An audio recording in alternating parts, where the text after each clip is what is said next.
बिना रुके बिना डरे सच दिखाते हैं हम।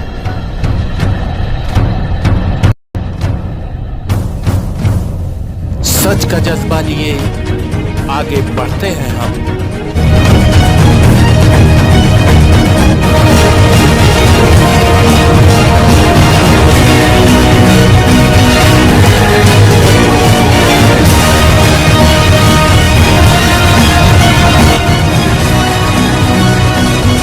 सही बात दिखाएंगे हम।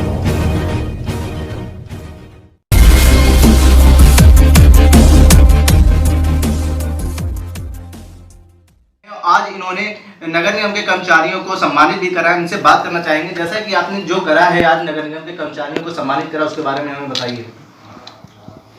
मैं मोहम्मद शाकिर बादशाहगादी, पार्षद कन्हैया मालूपुर सेकेंड। नगर निगम कर्मचारी जो हमारे सफाई कर्मचारी हैं, इनको दिल से सलाम करना चाहिए। हम हों, आप हों, चाहे देशवासी हों, चाहे क्षेत्रवासी हों, क्योंकि इस महामारी में जिस वक्त मौत का तांडव चल रहा है, कोरोना जैसी बीमारी का, उस वक्त बेचारे हमारे घरों के सामने की गंदगी उठा के साफ़ करना, रोडें साफ़ करना, क्षेत्र को साफ़ करना, ब्लीचिंग डालना और चूना डालना और सैनिटाइज़र करना, ये सब इतने महत्वपूर्ण काम है जिसकी वजह से हम लोग सुरक्षित हैं। हम लोग अपने घर में हैं और ये बेचारे अपने रोडों पे जाके घर घर कूड़ा लेना, सारी चीज़ें इस तरीके से मेहनत कर रहे हैं। इनको तो तहे दिल से सलाम करना चाहिए और पूरे देश को सलाम करना चाहिए। इसी इनकी मनोबल को देखते हुए हम लोगों ने इनको सम्मानित करने का काम किया है, जो हमारे माननीय राष्ट्रीय अध्यक्ष अखिलेश यादव जी के निर्देश के अनुसार सबको फूल पहना के और फूल पहनाए और इनको टिफ़िन दिए, बिस्किट दिए, फ्रूटी दी, सारी चीज़ें, ये भी इनके लिए कम है। और आपके माध्यम से एक चीज़ और कहना चाहूँगा, जो भी हमारे कर्मचारी इसमें सरकारी नहीं है, वो आपके माध्यम से सरकार से भी अपील करना चाहूँगा कि इनको अगर किसी तरीके से भी इनकी गवर्नमेंट जॉब हो जाए तो वो बहुत बड़ा काम हो जाएगा। कि बेचारों के जो आज 6,6200 रुपये पे ये लोग काम कर रहे हैं, कल इनकी अगर सरकारी हो जाएंगी तो इनकी और तनख्वाह बढ़ जाएगी। आप लगातार अपने क्षेत्र में गरीब वर्ग की मदद कर रहे हैं, उसके बारे में बताइए।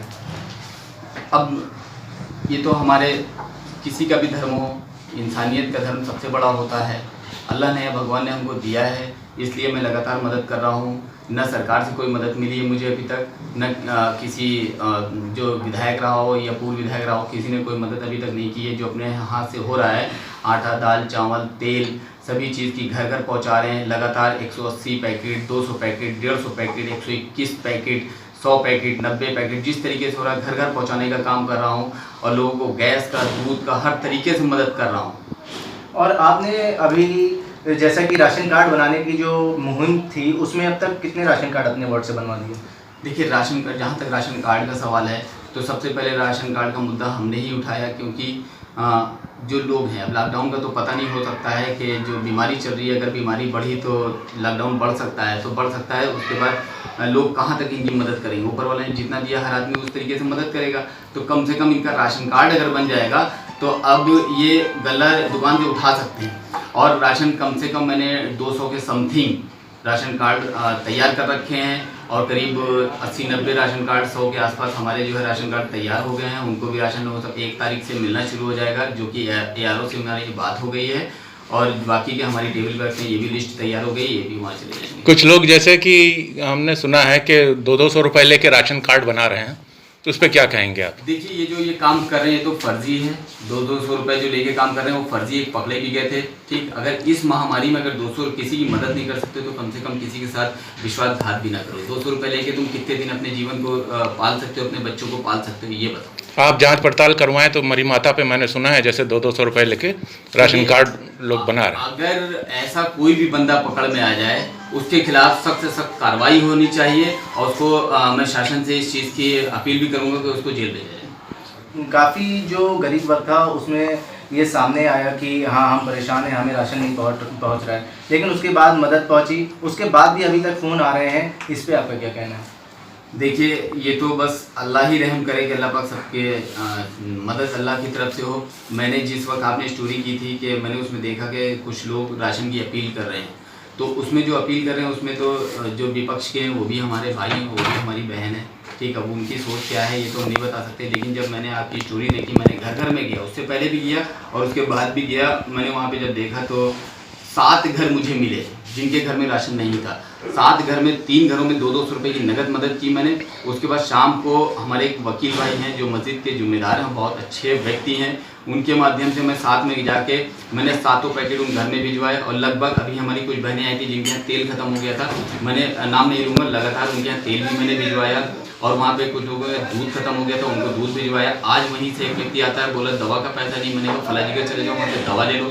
अभी एक व्यक्ति हमारे पास और है जिसको पैसे की ज़रूरत थी, तो उसको मैंने बुलाया, मैंने कहा जो हमसे हो सकता है मैं वो भी मदद करूँगा। तो अभी एक हमारे पास रिसेंटली फ़ोन आता है, कहते हैं कि हम राशन नहीं लेंगे, लेकिन राशन हमारे यहाँ डंप करवा दें तो हम लोगों को बांट देंगे। बरौराई का ही वाक़या, तो इस पर आपका क्या कहना है? देखिए, अब वो अगर कह रहे हैं डंप करवा दें तो हमें तो नहीं लगता है वो बांटेंगे। अगर बांटने वाला इंसान होता है तो चल चल घर घर बांटता है, तो डंप कराने के क्या मतलब। मैंने किसी से अपील नहीं की कि हमारे यहाँ आके डंप कर दो, मैं यहाँ से बांटूंगा। भाई जिसको बांटना है, मैं तो आपके माध्यम से कहना चाहूँगा पड़ोसी पड़ोसी का ख्याल रखे, और अगर पड़ोसी पड़ोसी का ख्याल रखेगा तो मुझे लगता है हर एक इंसान की मदद हो जाएगी इंसानियत के नाम पर। आप लगातार उन लोगों के खिलाफ आवाज़ उठा रहे हैं या ऐसे कोटेदारों के खिलाफ आवाज़ उठा रहे हैं जो कि मुहिम चला रहे हैं, जो कि डंप कर रहे हैं लोग, और ऐसे कोटेदार जो कि राशन की धांधली कर रहे हैं, जिसमें रितिका सोनकर नामक एक कोटेदार है, उसके खिलाफ भी आपने एक स्टिंग ऑपरेशन करा और मुहिम उठाई। उसके लिए आपको बताइए उसको विस्तार से। देखिए, जो शासन आदेश था कि कोई कहीं का रहने वाला है, इस वक्त कोई भी कार्ड धारक है, उसको राशन हर जगह से मिलेगा। तो जब हमारे पास इस तरीके के लोग आना शुरू हुए तो मैंने पास के जो कंट्रोल थे उनके पास भेजना शुरू किया। तो वहाँ से जो कोटेदार है उसकी दबंगई, वो वहाँ से लोगों को भगा रहा है, धुतकार रहा है। तो वो जब हमारे पास आए तो मैंने क्या हुआ, तो कहने लगे भाई उन्होंने भगा दिया, राशन नहीं दिया। तो उन लोगों को लेके मैंने कहा अच्छा ठीक है जाओ, मैं फ़ोन पे बात करता हूँ। तो मैंने फ़ोन पे बात की, मैंने दे देना, मैं इतना कह के मैं चला गया अपने सीवर के कुछ काम थे आदर्श नगर में, उसको कराने के लिए। फिर वहाँ से एक पत्रकार हमारे महाशय ने फ़ोन किया मैं कि गाजी साहब आप यहाँ पे आ जाइए, आपकी ज़रूरत है यहाँ पे। मैंने अच्छा ठीक है मैं आता हूँ। जब वहाँ पहुँचा तो देखा वो राशन खूब धड़ाधड़ से ब्लैक कर रहे थे, जिसका वीडियो वायरल हुआ है। वीडियो जो वायरल हुआ लगभग हर अधिकारी के संज्ञान में है।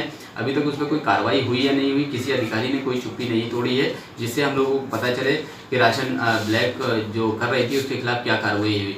लेकिन ये जो ब्लैक कर रहे हैं ये सरासर इंसानियत के नाम पे कलंक है, और कोटेदार का तत्काल प्रभाव से इनका लाइसेंस निरस्त करना चाहिए, ताकि कोई कोटेदार आगे से ऐसी गलती ना करे जो गरीब परिवार का राशन मारे।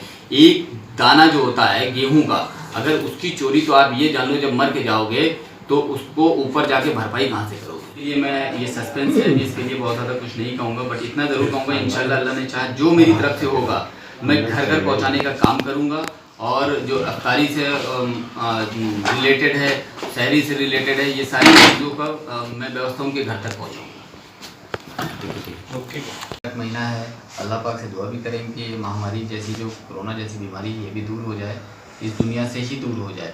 और जहाँ तक इनकी अफ्तारी का और शहरी का इंतज़ाम है इंशाल्लाह उस पर भी हम लोग विचार कर रहे हैं, जल्द से जल्द इस पर भी काम होगा।